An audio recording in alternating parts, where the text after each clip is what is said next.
And welcome. This is Peter Winick. I'm the founder and CEO of Thought Leadership Leverage. And you're joining us on the podcast today, which is Leveraging Thought Leadership.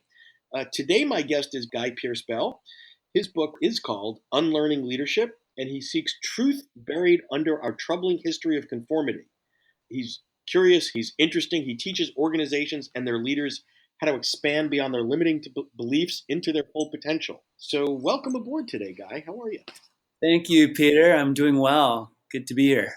Thanks. So let me ask you a question that I ask a lot of folks. How the heck did you get here? Right? So nobody really plans for a life as a thought leader, as a content person. So how did you wind up here?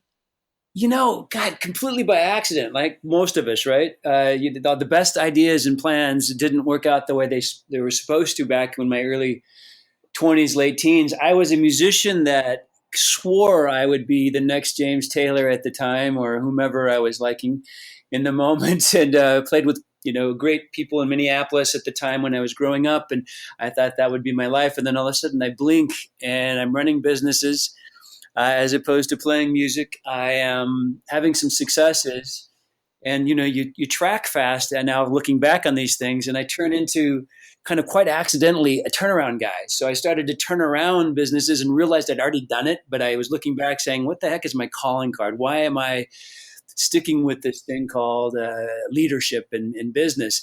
And so I fast forward, I turned around a lot of publicly traded, privately held, equity backed, and a nonprofit. Did a couple of startups, grew a couple of businesses.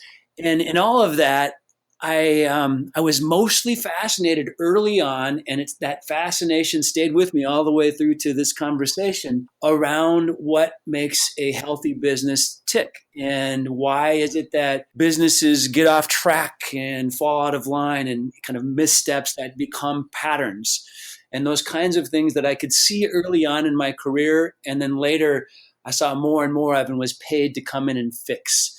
So that's my elevator speech. So from James Taylor to turnaround guy. Okay, so that's a you got it. autobiography or something. So at what point and how did you say, this could be different for me? Like this, turnarounds are good and all the other things that you're doing on the business side are good, but I want to make my living developing and deploying content in a way that's impactful and profitable. At what point did that light bulb go off? Yeah, I thought of that early on, actually. Ironically, I knew within like 3 or 4 years of managing businesses that I really came from a different perspective. I had a different view of what was working and not working and why. And so from that early understanding, I thought, well, I'll get some experience and really test my ideas out and see what happens. And then all of a sudden, a couple decades pass. So I'd had it early to say, I want to actually consult. I want to go and create content, classrooms, and build into leaders today a new sensibility about what does it mean to be a really healthy organization from a systems perspective and also from a people's perspective, and do them both beautifully. And so it started cropping up in my thoughts early on, and then it grew over time, and finally a couple years ago I decided to write some of the content around the book Unlearning Leadership. I was finishing up a turnaround and decided that was hopefully going to be the last time I do a turnaround, and begin to kind of use all of this experience, the book, and now this conversation with you to talk and learn more about your podcasts and understanding kind of the ecosystem of how to get ourselves out in the marketplace and start playing with this field of helping companies figure out process, systems, and people in a way that I see as necessary to be successful over time. Right. So let's talk about sort of the two sides of that coin. So you feel this opportunity, right? You sort of have some instincts around what your lane will be, right? Because there's lots of things that any of us could do, but you sort of tune in on that. Talk a little bit about sort of that balance between developing the content and developing your content business, because two very, very, very different things. Talk to me, how do you sort of walk that tightrope? And I'm at the earlier stages of designing the content and getting concrete around exactly where my lane is. So yes, turnaround is a part of it. Helping companies understand that culture is not created; it is. Yep. It's an outcome. So there's an isness to culture and that idea. I believe fundamentally that we don't create successes by incubating separate departments around innovation. I think that's kind of BS. And we embed it into the whole company, meaning innovation happens wherever the hell it happens. And if we can open up the system to be innovative, that is transformative. And so those kinds of things are my lane. I've developed content through the book through the concept of 4 rules of flight, which is don't, if there are 5 rules, add one. If there's 3 rules, take one away. But the fact is a plane doesn't take off unless you have all 4 rules practiced, and it won't land. So what does that mean in our business? So things like that, I've developed, the simple, framework for what is going to be next, more of a classroom style and a kind of tailoring it into larger, mid-size, and even small organizations so that it's adaptive, it's theirs, but within the framework of we all have to kind of toil over policies and those kind of structural things. And how do you do that matters? And how do you kind of get your arms around growth and through tough times or good times, but you're growing through pains of, having 100 employees versus 10. Those kinds of things are going to become the content that, emerges from the book. And my goal would be to tailor it by a company so that it becomes theirs, not something off the shelf that's mine that they plug and play. That's kind of where I sit today. Interesting. So tell me some of the things that you're doing to get this embedded into organizations. What are you doing to find the right clients and work with the right clients? Some of that. Tell me about your business side of it. Sure, and I'll be frank. Like I said, I'm at the front end of this to finish up the book. The first part of this year, I've spoken to a handful of groups that are. I spent the last 20 years in education, higher education, so I've had a chance and have had historically spoken to multiple traditional universities and those types of audiences. So I've picked up on that part of my business. It really doesn't matter what the sector is. So I've worked to kind of broaden the speaking engagement so I can meet other audiences. I've reached out to the Gates Foundation, and we're working on different strategies to talk to different organizations around these types of opportunities and challenges. So I'm really at the beginning stages of that. So the first step has been speaking. The second step has been, doing some day-long engagements in organizations. One of them recently was with Pearson. And they're a publishing company that also has a variety of businesses worldwide. The division I was working with through a relationship I had at Pearson was a day-long review of kind of resetting the stage strategically. So I'm looking at those kinds of engagements as a starting point, and it's been a ton of fun. And all of that is the same kind of stuff I was doing as a CEO or as a top executive in companies. It's just now doing it obviously from the outside.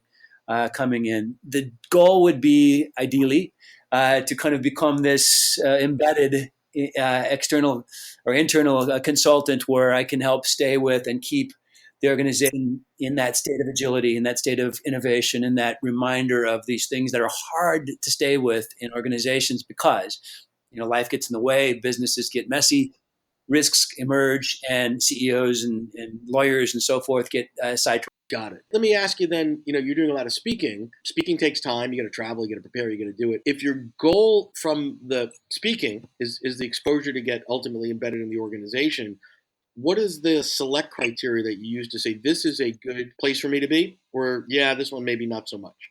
Well, I'm going from opening the spigot to targeting, organizations and speaking engagements where I can have access to CEOs and owners, investors, and build into that. Hopefully, that speaking through the audience, the value proposition of bringing me in for an engagement, whether it be a single point, and then growing in that engagement through outcomes and successes and so forth. So I see it as a longer term play to get to my end game, which is an embedded stay with the organization ongoing. But first things first is speak to audiences that have executive CEOs, young and old alike. So I'm targeting young executives, organizations. I recently got an outreach. Let me pause you there for a second. So what you've done a great job with is identifying, a client avatar or a profile of the types of folks that you want to be with. So if you were to get an invite over the transom to go speak to, whatever, projectionists of North America or something, you would look at that and go,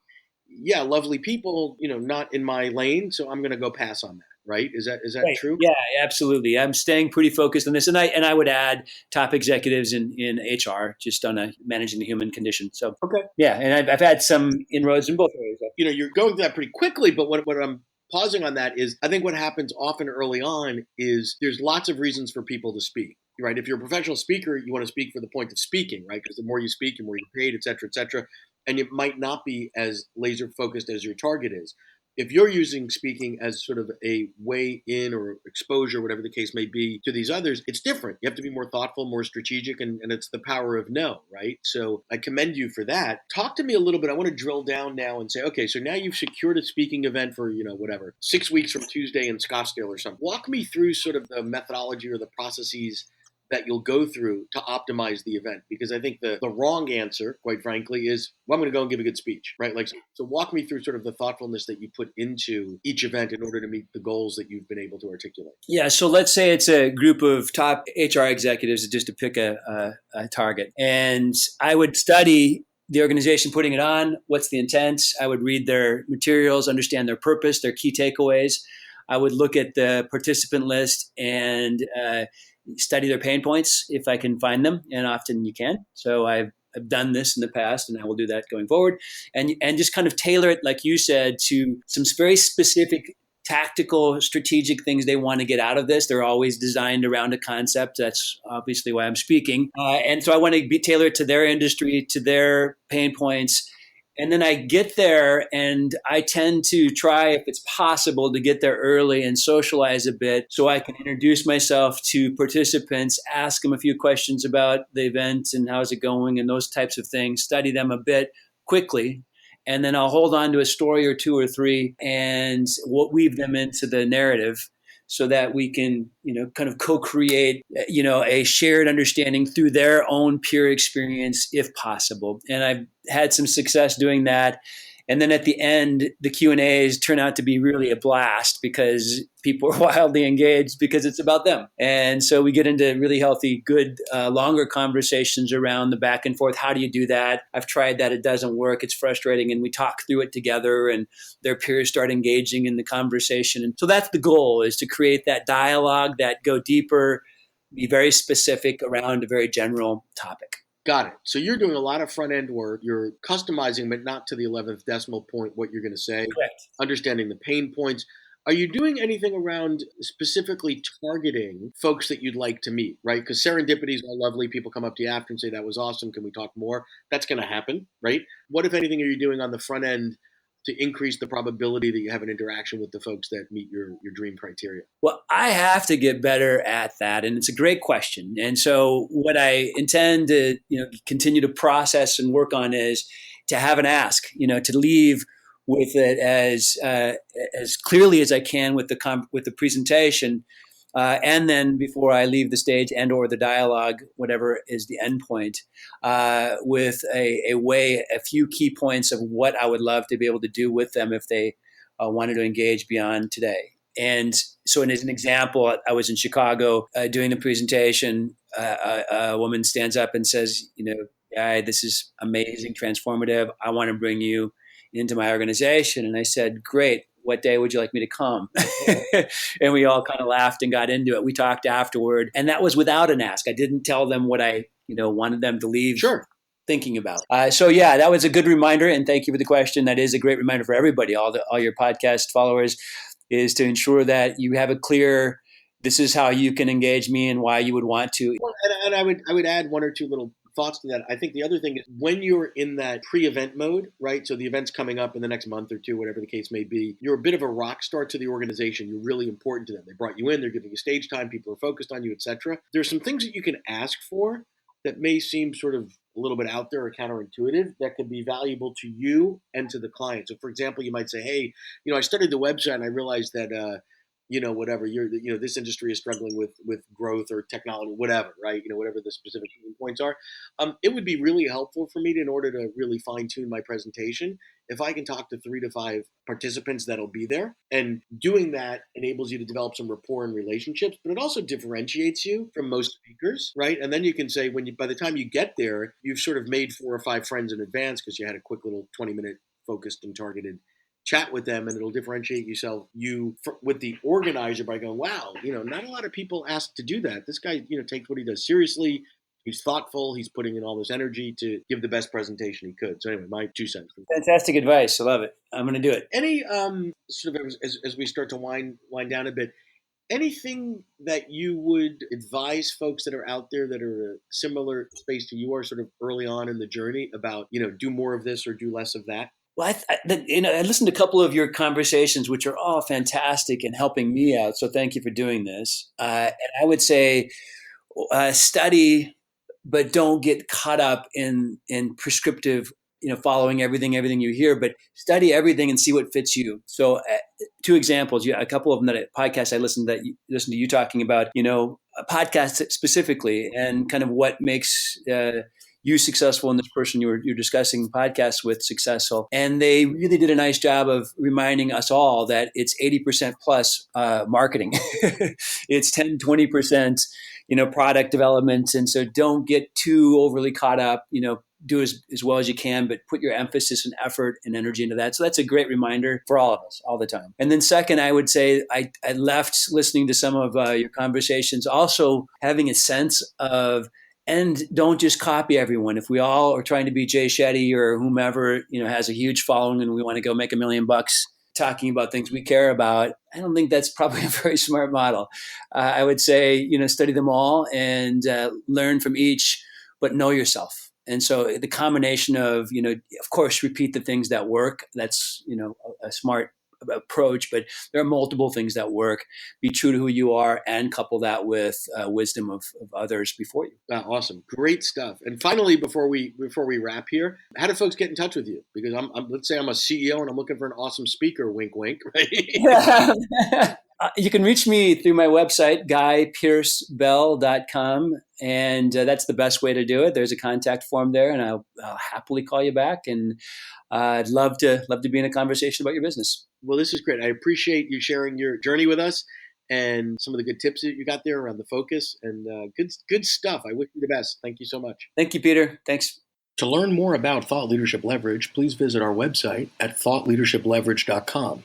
To reach me directly, feel free to email me at peter@thoughtleadershipleverage.com. And please subscribe to Leveraging Thought Leadership on iTunes or your favorite podcast app to get your weekly episode automatically.